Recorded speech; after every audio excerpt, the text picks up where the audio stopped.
Salut les amis, j'espère que vous allez bien, on se retrouve pour une nouvelle vidéo sur Boruto et aujourd'hui on va se faire la review du chapitre 59 de Boruto, plus précisément le cas Kawaki, Code, Eida et surtout Amado, un chapitre qui pour ce mois dernier n'a pas fait moult vagues sur les réseaux sociaux. D'habitude on a Boruto en TT etc, pour le coup là j'ai pas eu de réel avis, je me suis pas plus intéressé non plus, mais je vous avais promis une vidéo explicative sur mon avis sur le personnage de Amado, ce personnage qui est très mystérieux, quels sont ses plans, ses objectifs, et qui est-il réellement. Et pour le coup, même si c'était pas un chapitre où il y avait de la baston, où il y avait du drama, etc., on a eu un chapitre qui a bien détaillé les mœurs par rapport à Eida, Code et leurs objectifs, et surtout ce personnage de Amado qui devient de plus en plus sombre et ce que j'ai adoré. Dans ce chapitre 59 de Boruto, une nouvelle fois, on a le personnage de Kawaki qui est tourmenté par rapport à sa faiblesse actuelle, il veut réellement protéger Naruto, et d'ailleurs plus on avance sur l'écriture du personnage de Kawaki, et plus sincèrement il me fait penser à Sasuke dans l'époque Naruto. Alors, le parallèle il est assez simple à faire, pourquoi ? Puisque on a un Kawaki qui est tourmenté tout comme Sasuke était tourmenté par rapport au personnage de Itachi. Son premier objectif était de tuer son frère, celui qui avait massacré son clan, et là on a un Code qui rêve de Jigen, de ses traumatismes, et de Code, celui qui le maltraitait. Et son objectif à lui, ce n'est pas de tuer quelqu'un, même s'il veut tuer Code, c'est plutôt de protéger Naruto.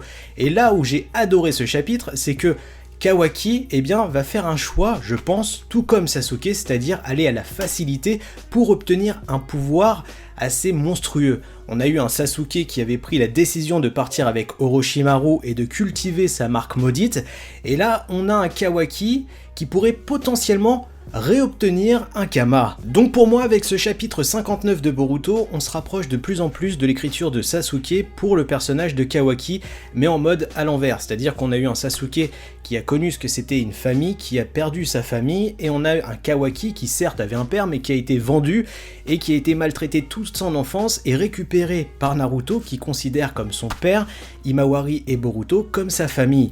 Donc on a un personnage qui va potentiellement faire ce choix de récupérer ce Kama, mais Amado, pourquoi veut-il poser ce Kama à Kawaki ? Il a un objectif derrière, est-ce que même si, comme il l'a expliqué, il a les gènes de Otsutsuki, donc à l'intérieur il a une maison, mais il n'a plus la porte d'entrée pour libérer la puissance du Kama. Et Amado veut lui remettre une nouvelle porte qui lui permettrait de tout simplement cultiver ce pouvoir. Mais un pouvoir aussi malicieux, est-ce que ça ne pourrait pas faire tourmenter le personnage de Kawaki et l'amener sur un mauvais destin et un mauvais chemin? Dans tous les cas, plus les chapitres avancent et plus l'histoire de Kawaki et Boruto ressemble sensiblement à celle de Naruto et Sasuke. Kawaki en mode Kama, marque maudite, et on a un Boruto qui essaye de contrôler ce démon, de pas sombrer, tout comme Naruto avec Kurama. Donc j'aime bien ce parallèle, et même si je n'avais pas pigé le truc tout de suite, je trouve que Masashi Kishimoto et toutes les personnes qui bossent sur l'univers de Boruto, ont fait un excellent travail pour nous amener à l'histoire actuelle, avec un Code et Eida, et surtout quelque chose qui est très intéressant, c'est est-ce que Eida, à la fin, ne pourrait pas trahir Code par rapport au personnage de Kawaki. Car un gros problème peut arriver pour le personnage de Code. Eida, dans ce chapitre, va demander à Code s'il ne peut pas épargner Naruto, puisqu'elle voit Kawaki souffrir de son manque de puissance et à l'idée de perdre son père spirituel Naruto. Et elle, son objectif, c'est avoir un prince, quelqu'un qui l'aime, et pas quelqu'un qui va l'aimer à cause de son pouvoir. Et Kawaki, si il arrive à trouver que Eida ait fait copain-copain avec Code, pourrait se jouer de son pouvoir en lui disant maintenant tu veux te mettre avec moi, viens de mon côté et on va tuer Code par rapport à ton pouvoir, puisque Code est quand même ensorcelé par rapport au pouvoir de Eida. Après, reste à voir si Code, lui, de son côté, avec le Kama blanc, ce pur Kama entre guillemets, pourrait être débloqué par Amado lui-même qui aurait trahi Konoha avec ce Kama qui planterait dans Kawaki, qui ne serait pas réellement le Kama de Ishiki Otsutsuki, mais son propre Kama. Vous l'avez compris, on arrive enfin sur ce point, qui est-il réellement ? Quels sont ses plans, ses objectifs ? Amado, ce personnage qui est pour moi le mieux écrit de l'histoire de Boruto et qui m'interroge réellement sur sa réelle identité. Un personnage qui, sur le papier, est un humain, connaît mieux que personne les Otsutsuki de fond en comble, l'histoire de Ishiki et Kaguya, la résurrection des Otsutsuki, comment tuer un Otsutsuki, créer des cyborgs qui pourraient buter des Otsutsuki, comment un simple humain peut avoir autant de connaissances. Eh bien pour moi, et si Amado se foutait de nous depuis le début, et que Amado était lui-même un Otsutsuki. Amado donne des pilules à Naruto pour essayer de contrôler l'otsutsufication de son fils Boruto. Ces pilules qui, de base, étaient là pour atténuer la puissance de Ishiki. Mais à Skip, il ne connaît pas les répercussions que ça pourrait avoir. De plus, on a un Amado qui, lui, a dit à Naruto qu'il a perdu une fille il y a quelques années, plus d'une dizaine d'années. Et j'arrive à me dire que, on le sait, le personnage de Kaguya dans l'histoire de Naruto a été inspiré du conte La princesse Kaguya.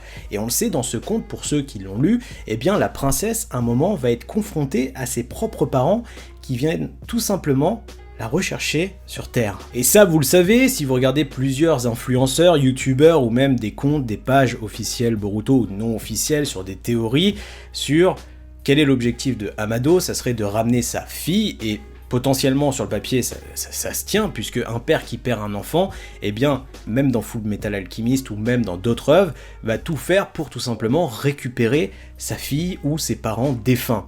Donc c'est pas quelque chose qui est impossible. Mais il y a beaucoup de personnes qui ont spéculé que Delta était la fille de Amado ou même Eida, et moi je partirais plus loin, et si Kaguya était tout simplement la fille de Amado, un Otsutsuki qui ne serait pas n'importe quel Otsutsuki, mais le dieu des Otsutsuki. Kawaki et Boruto seraient la clé du succès de l'objectif de Amado. Pourquoi je vous dis ça? Puisque, on le sait, Kawaki et Boruto, grâce au Kama, peuvent se déplacer dans des dimensions annexes, grâce à la résonance de leur Kama, etc. Tout comme Sasuke arrivait à se déplacer dans des dimensions grâce au Rinnegan. Et on le sait, Sasuke, Naruto, Kakashi et Sakura sont les seuls à savoir dans quelle dimension Kaguya se trouve, où elle est scellée.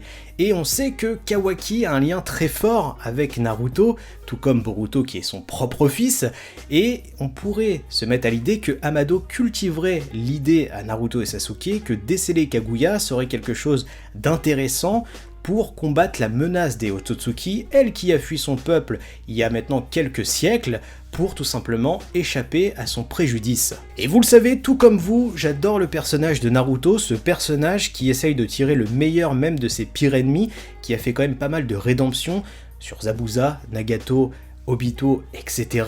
Donc on aurait potentiellement Naruto et Sasuke qui seraient potentiellement séduits à l'idée de se dire que Kaguya pourrait changer, puisque eux-mêmes, Sasuke et Naruto, sont les réincarnations de ses petits-fils Indra et Ashura. Et on sait que quand elle les a vus dans Naruto Shippuden, chialer à grandes larmes. Donc on pourrait avoir potentiellement Naruto et Sasuke qui décideraient d'aller dans le sens de Amado. Amado qui aurait cet objectif de ramener sa propre fille, de la libérer, et tout simplement de anéantir la Terre, là où sa fille s'était exilée. Et cet exil de Kaguya sur Terre, elle qui a fui son propre peuple, a quand même offert déjà un sursis à la planète Terre, mais surtout l'ère des shinobi, puisqu'elle a enfanté un enfant qui était l'ermite Rekudo, qui a permis le ninshu partout sur Terre, etc. Amado, je pense sincèrement que dans ce premier épisode de Boruto, où on voit Kawaki qui dit à Boruto « l'ère des shinobi est finie », ce n'est pas Kawaki qui parle, mais Amado qui aurait remplacé Kawaki grâce à son propre Kama. Voilà tout ce que je pouvais dire sur le personnage de Amado et du chapitre 59 de Boruto. J'espère que cette vidéo vous aura plu. N'hésitez pas à liker, à partager et à commenter la vidéo sur toutes vos théories sur l'univers de Boruto et sur celle de Amado. Le dessin de la miniature by Shuri comme d'hab, donc n'hésitez pas à liker juste pour son talent et vous abonner à la chaîne YouTube, puisque si on est de plus en plus, c'est grâce à vous. Je vous souhaite une belle journée, une bonne soirée. À très bientôt. Tchuss!